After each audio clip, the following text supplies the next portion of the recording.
Hello everybody, I'm Raphael Perry and it's time for some more Fabled Lands. Now, in tonight's episode we'll be taking our leave from Yellowport and heading across to Venefax. Devika is currently infected with a nasty fever inflicted by the ghoul's bite, and she would like to remove that as it is affecting her sanctity, combat and charisma abilities in a rather negative fashion. To Venefax we shall go.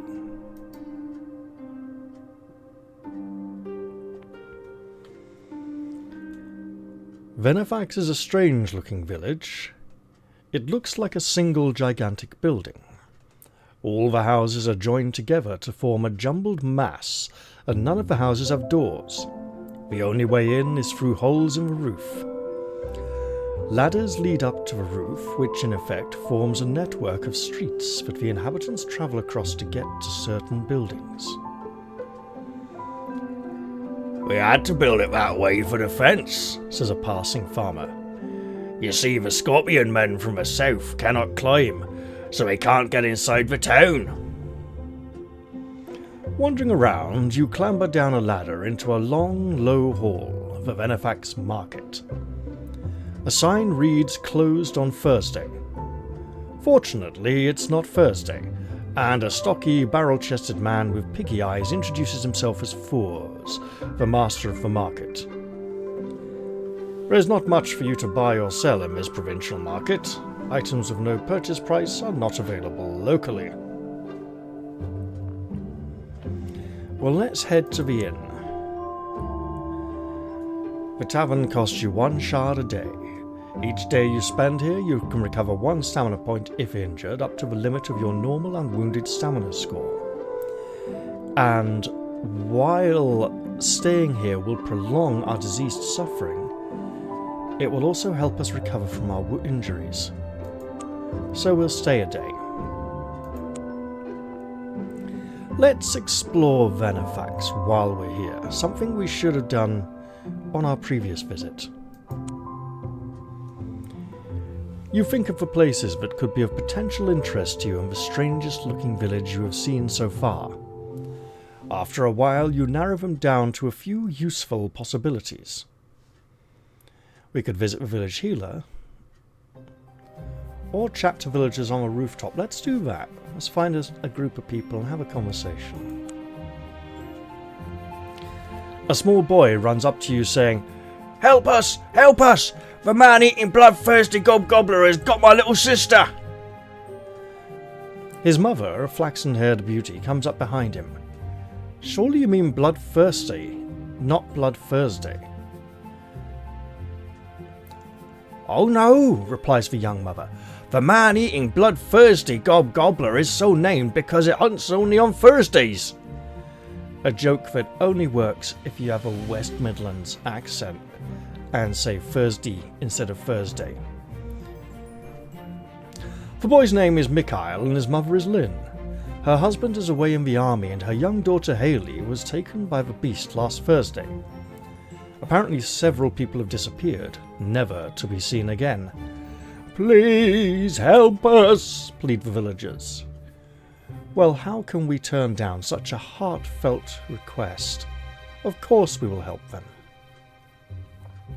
What kind of callous monster would refuse? Well, if we were playing a rogue or trickster or something, then yeah, sure. You wait until Thursday. Lynn tells you that the disappearances happen a little way out of town near an old farmhouse. As you leave, you notice Fours, the master of the market, heading in the opposite direction. But surely he knows the dreaded Blood Thursday gobbler is out there to gobble people up. What's he doing outside town? We should follow him. After a while, Fours circles round, heading across country. Well, let's see if we can follow him. You trail Fours to the old farm. He goes inside and you creep to see what he is doing. 3 rough-looking thugs are helping Fours get into what is obviously a monster suit. It's a bit like a giant hairy toad made of the hide of some animal stretched over a wooden framework. So much for the dreaded gobbler. You wait by the door. As the thugs emerge, you club one to the ground, but you will have to fight the other two. With our reduced combat capability, no less.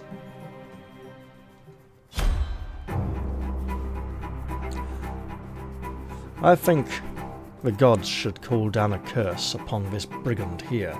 Oh, but wait, that one's got 5 health. I'll do it anyway. And then the cleansing flame to burn away his sins.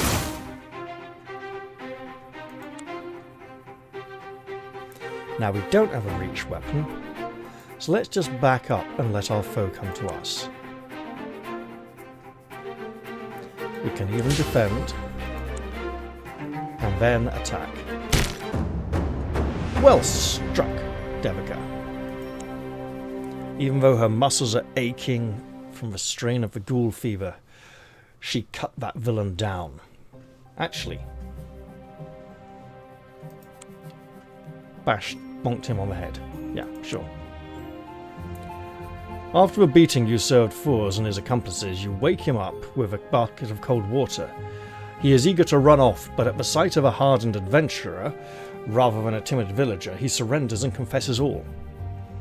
He terrified people with a monster disguise to keep them away from the farm. He and his men were kidnapping villagers, chaining them in the cellar below, and selling them to the slaver from Karan Baru for work in the slave mines. You find Haley and several other villagers down below in the cellar. Don't hurt me, begs Fours. I'm only trying to make a few shards. What? By selling your own people into slavery? Says one of the villagers, giving him a good kick. You lead them back to Venefax. Haley runs into her mother's arms for a tearful reunion. Lynn, the mother, gives you a suit of chainmail and a sword, an ordinary weapon.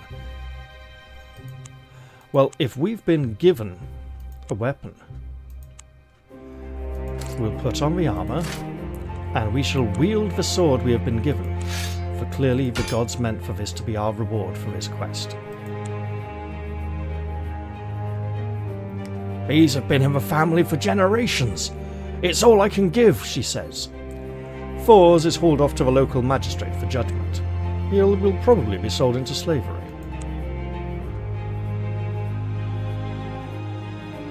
Now that we have done a good deed for the people of Venefax, we should depart. Heading off on the eastern road. You're on the road between Blessed Springs and Venefax. Pilgrims, the sick and injured, travel this route to the holy waters of Blessed Springs to find salvation. Nothing unusual happens. And we arrive at the village of Blessed Springs, nestling at the foot of a tall hill, which has grown up around the holy waters. A special spring said to have healing powers. It has been fenced off by the villagers and a priesthood appointed to supervise the supplicants who come to bathe or drink of the spring's waters. There is no market, but an alchemist has set up shop here. Now, we've been here once before. We could have done the ghoul quest before we came here, but it would have been harder without the... what do you call it? Rewards, the scouting rewards from the druids for completing their quest first.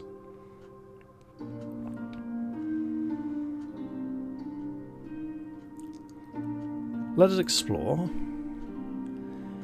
You have heard stories of the Holy Spring and its healing powers.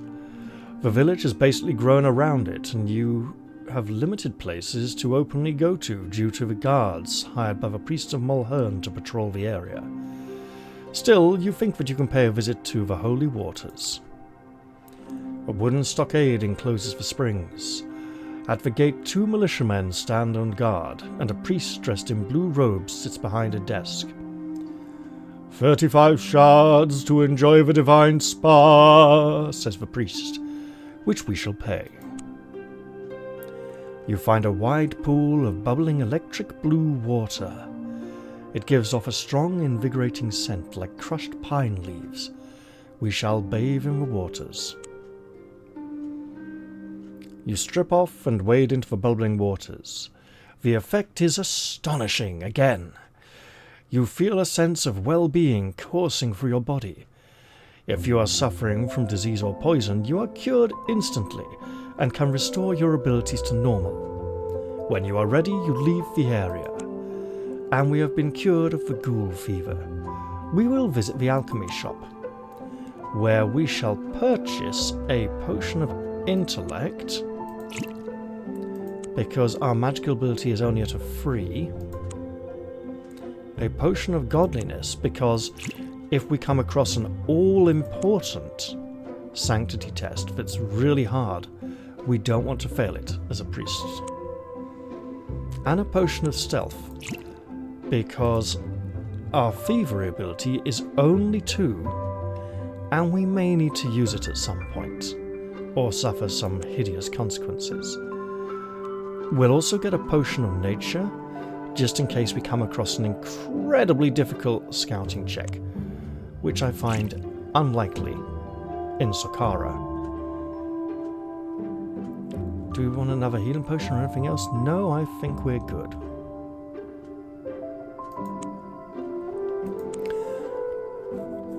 Since we failed... oh, you know what?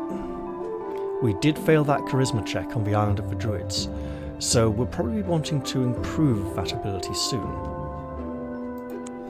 For now, though, we're going to step into the Blessed Ale Tavern, which has the usual text of other taverns, and we will rest overnight and recover our last missing stamina point.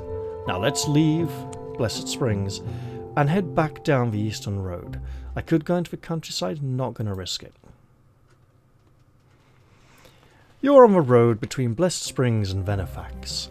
Pilgrims, the sick and injured, travel this route to the holy waters of Blessed Springs to find salvation. Nothing untoward happens and we shall return to Venefax. I've read the Venefax description earlier. We've been there quite recently, don't need to do it again. And we shall leave... Wait, no. We will sell our old leather armour, our quarterstaff, and the sword we found by the roadside, which is not the one we were given as a quest reward. This gives us a reasonable amount of money. We will then leave Venefax and head northwest to the Stinking River on the way towards the Pool of the Dragon. The Stinking River has cut its way through the high ground here. On the edge of the chasm that overlooks the river lies the village of High Ferris. The locals are behaving very oddly. You watch the villagers lay out a fine feast on the village green. A pig is set roasting on a spit. Loaves of freshly baked bread are piled beside bowls overflowing with fruits, butter and cheese. Lastly, the richest merchants of the village bring coffers full of silver, which they set beside the table. To your amazement, instead of sitting down to dine, the villagers then scurry home and start closing the shutters on their windows. What goes on here, you ask? Why do you behave so oddly? The villagers seem quite frightened of you, but one old fellow has nerve enough to reply, "This banquet is for the ghosts of free travellers who lost their way in a storm, fell into our mill pond, and were drowned." When was this, you ask? 7 years since. They come every year on this night, and if we didn't placate them with victuals and treasure, there'd be a mess of trouble. How do you know that? Old Megan told us, he says. She knows much about such things. We are not a local. We do not have a home to hide in. So let's stay out at night and watch for the ghosts. From the cover of a hedge you wait until dusk. By now all the villagers are safely indoors with their shutters tightly barred. As the sky is turning from velvet indigo to the starlit blackness of night, you see 3 pale figures come loping across the green from the direction of the mill pond. They must be the ghosts. Seeing the banquet, they utter gleeful cries and start to devour what has been set out for them. We now have a very difficult magic roll. We can use our potion of intellect, but it won't make much of a difference at this point. So I'm going to preserve our potion for future use. By the luck of the gods, we have succeeded anyway against the odds. You notice that the figures have left footprints in the damp grass and cannot, therefore, be ghosts. We could step out and confront them or stay hidden and follow when they leave to see what they're up to and what they are doing. Burdened by the heavy chest full of coins, the three figures have left deep footprints in the grass. Let us follow.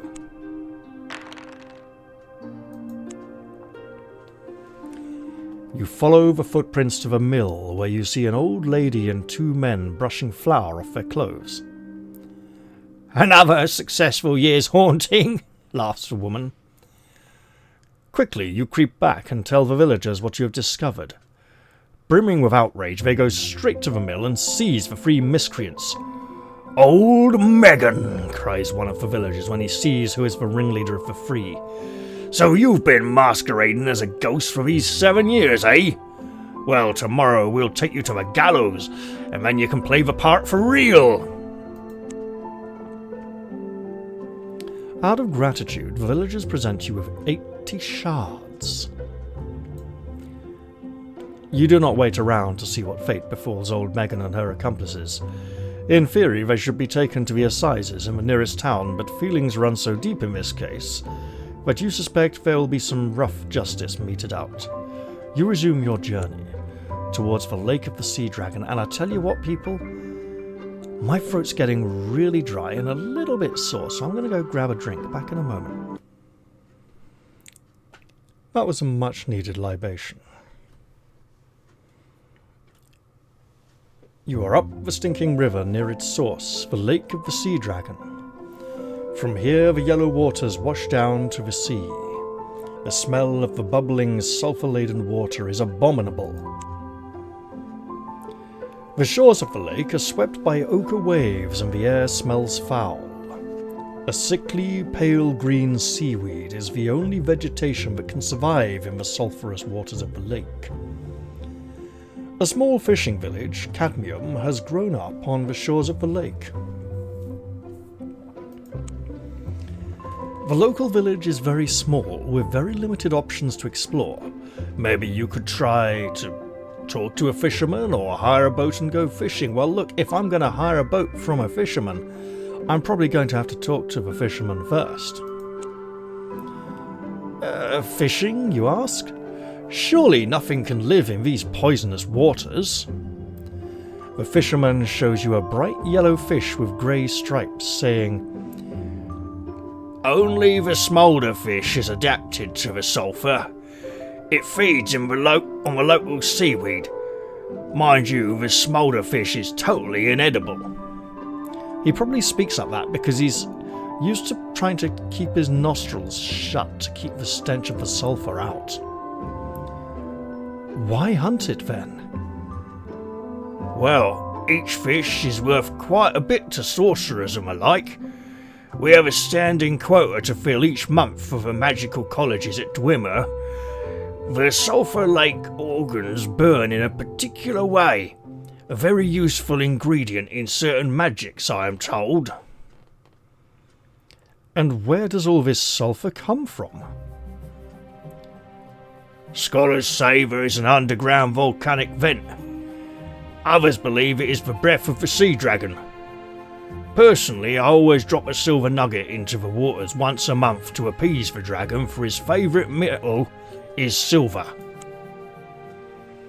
Let's go to market and see where we could find some silver nuggets. There's one here for a hefty sum of 165 shards. All that glitters is not gold, but sometimes it's the next best thing. We will take this, because if we don't, we'd have to try and find another way of getting one, which would probably involve heading up to Karan Baru and the silver mines and trying to roll a very hard roll.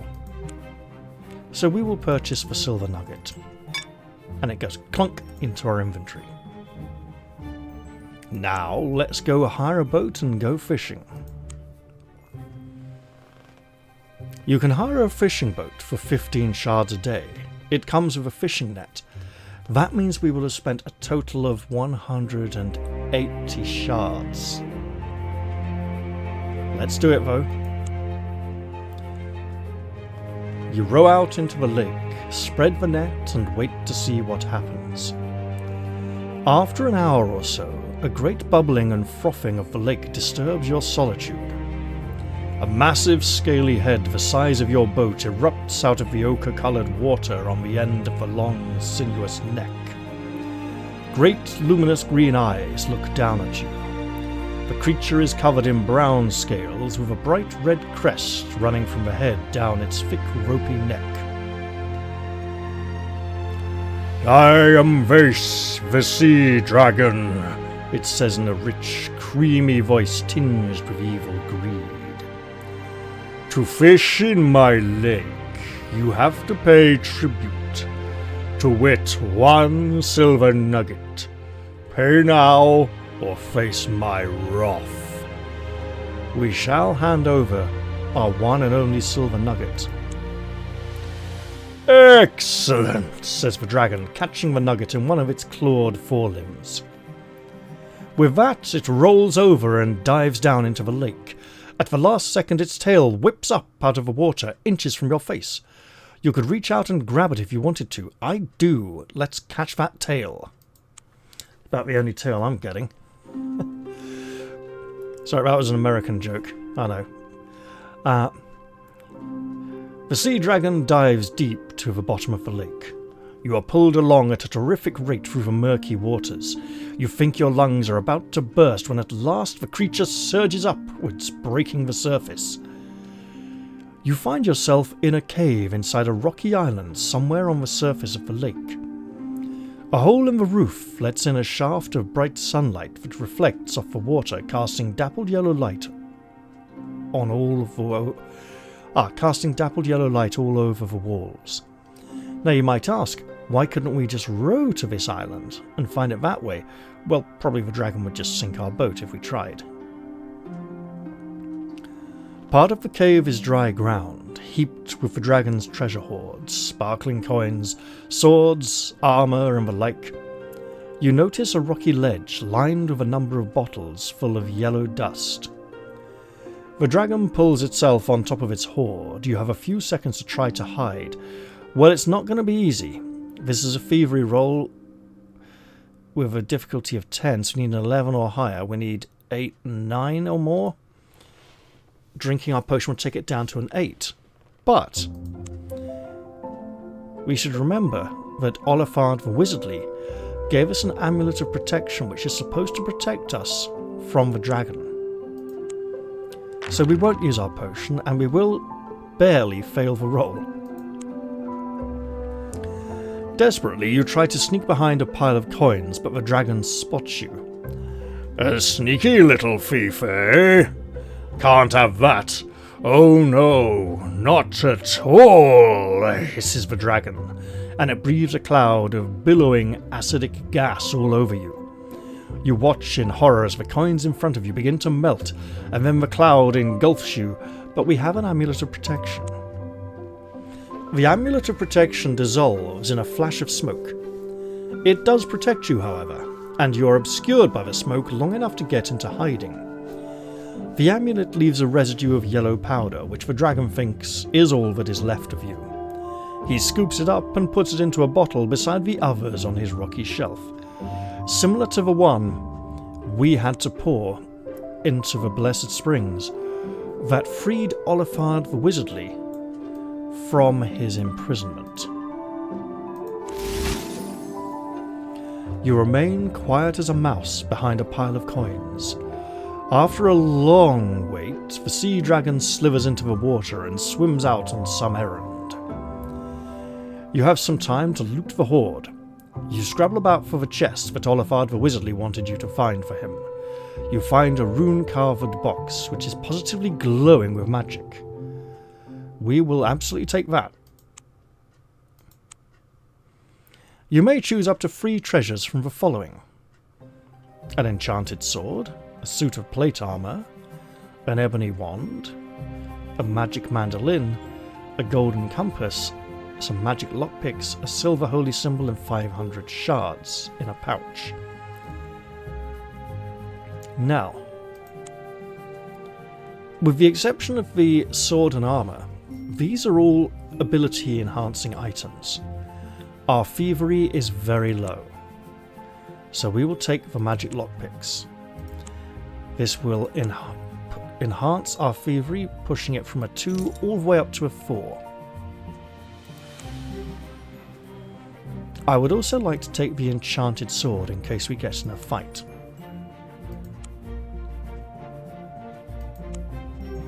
It's better than the reward sword which we got, which we haven't even used yet. And then finally, for our last item, I did say we should try to improve our charisma, so I'll take the magic mandolin, a charisma increasing item. There we go. After you have taken the 3rd treasure, you hear the sea dragon returning. Quickly you climb up to the hole on the roof of an island in the middle of the lake. From there you manage to get a lift on a passing boat and make it safely to Cadmium Village. During the journey you examine the magic chest, but it is guarded by a great sorcery and is impossible to open. Back at Cadmium we depart from the village and head west to the main road. The road is nearly blocked by wagons and supply convoys. A troop of soldiers forces its way through the throng. The men bang heads indiscriminately to clear people out of the way. Nothing happens to us. Let's head back down to the Road Tavern. You join the much-travelled road that connects Trefoil and Karan Baru. The traffic mostly consists of convoys of troops and supplies. Eventually you come to the Weary Pilgrim Tavern, a way station between the cities. The tavern costs you 1 shard a day. Each day you spend here you can recover 1 stamina point if injured, up to the limit of your normal unwounded stamina score. Let's head on our way.